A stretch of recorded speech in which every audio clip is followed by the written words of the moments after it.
Stanley वॉलपट से जसवंत सिंह की हालिया किताब तक कायदे आज़म मोहम्मद अली जिन्नाह की ज़िंदगी पर बहुत सी किताबें लिखी गई हैं, लेकिन अगर देखा जाए तो आम तौर पर इन किताबों में उनके सियासी किरदार को, उनके करियर को, तहरीक पाकिस्तान में उनके रोल को ही मौजू बनाया गया है। और बहुत कम तहरीरें हमें ऐसी मिलती हैं जिसमें हम कायद की ज़िंदगी के उन पहलुओं को देखते हैं जिनका ताल्लुक़ ज़िंदगी के दूसरे शोबों के साथ है। हर बड़े लीडर की तरह हम ये इस बात का मुशाहिदा करते हैं कि कायद भी ज़िंदगी के जो मौजू उस वक्त के होते थे, जिनको करंट इश्यूज़ कहा जा सकता है, और कुछ ऐसे इश्यूज़ भी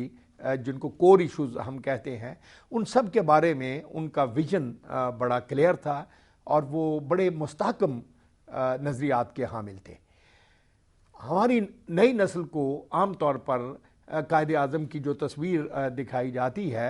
उसमें उनका कद जो है वो इतना हम लार्जर दैन लाइफ कर देते हैं कि शायद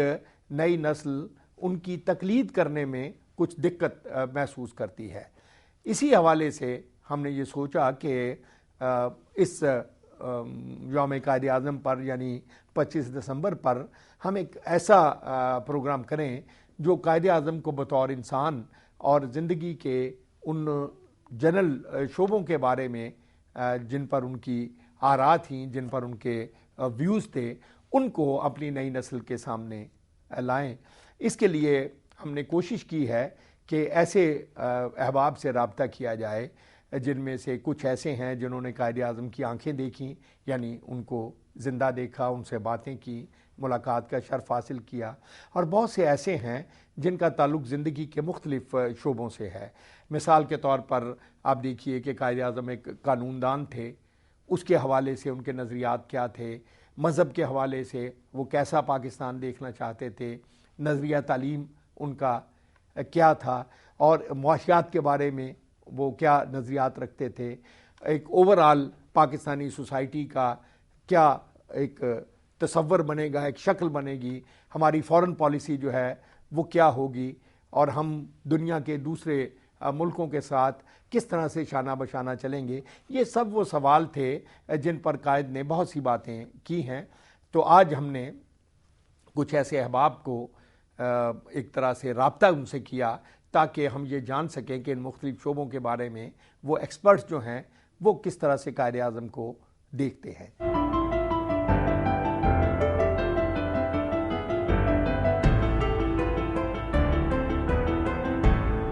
तो सबसे पहले हम क़य्यूम निज़ामी साहब की बातें सुनते हैं। क़य्यूम निज़ामी पीपल्स पार्टी के साथ पहले दिन से मुंसलिक रहे और एक मुफक्कर और दानिश्वर के तौर पर जाने जाते हैं। अदब से उनका बड़ा गहरा राब्ता है। पिछले चंद बरसों में उन्होंने बहुत सी किताबें लिखी हैं। अपनी एक हालिया किताब में उन्होंने एक बड़ा दिलचस्प वाक़या लिखा, और वो ये था कि पाकिस्तान की फ़ौज का जो किरदार है उसको कायदे आज़म किस तरह से देखते थे, और ये उनकी बसीरत का कमाल था कि उन्होंने आने वाले वक्त में फ़ौज के किरदार में जो आप कह लीजिए तब्दीलियाँ कह लीजिए या नए रुझानात कह लीजिए पैदा हो सकते थे, उनको किस तरह से फोर्सी किया। आइए एक वाक़या हम क़य्यूम निज़ामी की ज़बान से ही सुनते हैं। सरदार अब्दुल रब नश्तर ने एक शिकायत की अयूब खां के बारे में। वो उस वक्त जनरल तो नहीं थे, मेरा ख्याल है कर्नल होंगे या ब्रिगेडियर होंगे। तो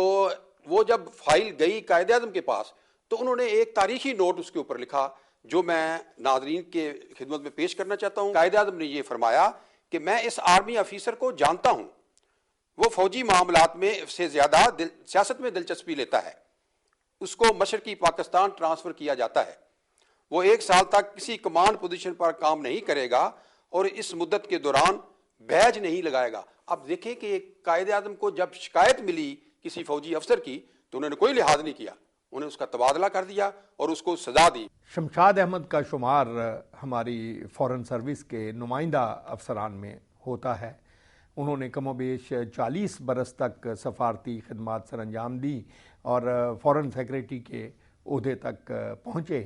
रिटायरमेंट के बाद उन्होंने बहुत से कॉलम लिखे हैं, तहरीरें लिखी हैं, किताबें लिखी हैं, لیکن ان کی ان کتابوں سے پتہ چلتا ہے کہ ان موضوعات پر وہ بہت دنوں سے سوچتے چلے آ رہے تھے، اور شاید وہ جو ایک ڈپلومیٹک پابندیاں ہوتی ہیں ان کی وجہ سے بہت سی باتیں وہ پہلے نہ لکھ سکیں، اب لکھ رہے ہیں۔ اپنی ایک حالیہ کتاب ڈریمز انفلفلڈ میں بھی انہوں نے اسی بات کو موضوع بنایا ہے کہ ہم نے قائد کا پیغام جو تھا، وہ پاکستان جو قائد اعظم کے ویژن میں تھا، اس کو کس حد تک اٹین کرنے کی کوشش کی ہے، اس تک پہنچنے کی کوشش کی ہے، کہاں ہم کامیاب ہوئے ہیں اور کہاں کامیاب نہیں ہوئے۔ آج کی اس نشست میں ہم نے ان سے یہ سوال کیا کہ فارن پالیسی کے حوالے سے قائد اعظم کا ویژن یا نظریہ کیا تھا، تو انہوں نے بتایا۔ خارجہ پالیسی کے حوالے سے میں یہ کہنا چاہوں گا کہ قائد کا ویژن جو ہے وہ صرف 2 فقروں میں سمویا جا سکتا ہے: peace within, peace without, friendship with all, enmity with none. قائد کا تصور خارجہ پالیسی کے بارے میں بڑا واضح تھا، اور انہوں نے نہایت مختصر الفاظ میں ان کا احاطہ کر دیا تھا کہ ہمارا کسی کے ساتھ جھگڑا نہیں ہوگا، ہم کسی کے خلاف جارحانہ عزائم نہیں رکھیں گے، ہم سب کے ساتھ دوستانہ تعلقات استوار کریں گے، اور باہمی مفاد کی بنیاد پر، سوورن ایکوالٹی کی بنیاد پر، ہمسائے ہوں یا غیر ہمسائے۔ اور یہ وہی اصول ہیں جن پر دوسری قوموں نے عمل کیا۔ میں چین کی خاص طور پر مثال دینا چاہوں گا کہ انہوں نے پیسفل کو ایگزسٹنس کے 5 اصول تعین کیے تھے، وہی اصول جو قائد اعظم نے اپنے تصور میں رکھے تھے، اور عمل جن قوموں نے کیا وہ آج دیکھ لیجئے کہاں پر پہنچ گئی ہیں۔ چین انہی اصولوں پر عمل کر کے آج دنیا کی بہت بڑی، بلکہ one of the largest super powers کی کیٹیگری میں آ گیا ہے۔ بیگم ثریا خورشید تحریک پاکستان کی ایک بہت نامور کارکن ہیں۔ انہوں نے آزادی کے تحریک میں بھی حصہ لیا، اور اس کے ساتھ ساتھ اپنی زندگی کا بہت سا حصہ جو ہے وہ محترمہ فاطمہ جناح کی صحبت میں گزارا۔ اسی حوالے سے انہیں قائد اعظم کو قریب سے دیکھنے کا موقع ملا، اور محترمہ فاطمہ جناح کی زبان سے ان کے بارے میں بہت سی ایسی معلومات انہیں حاصل ہوئیں جو شاید بہت کم لوگوں کو معلوم ہیں۔ قائد اعظم کی جو زندگی ہے یا وہ ہمارے لیے کھلی کتاب ہے۔ اب اور خواتین کا جتنا احترام ان کو تھا، اس سے اندازہ کیجئے کہ ان کی بہن ان کے ساتھ رہی، اور تقریباً 20 برس محترمہ فاطمہ جناح نے قائد اعظم کے ساتھ ان کا ہر طرح خیال رکھا، اور وہ بہن کو اتنا ہی مقام دیتے تھے کہ جتنا ایک مرد کو دیا جاتا ہے، اور ان سے مشورے بھی لیا کرتے تھے بسا اوقات، اور انہوں نے بہت ان کا خیال رکھا۔ اور قائد اعظم ہی کا فرمان ہے کہ دنیا میں 2 بڑی طاقتیں ہیں، ایک خنجر اور ایک قلم، لیکن عورت اس سے بھی بڑی طاقت ہے۔ وہ تو خواتین کی ایجوکیشن اور ان کی جو زندگی میں جو مردوں کو ان کی رہبری کی ضرورت ہوتی ہے، ماں کی حیثیت سے، بیوی کی حیثیت سے، بیٹی کی حیثیت سے، وہ تو اس کی تو انہوں نے بہت اہمیت دی۔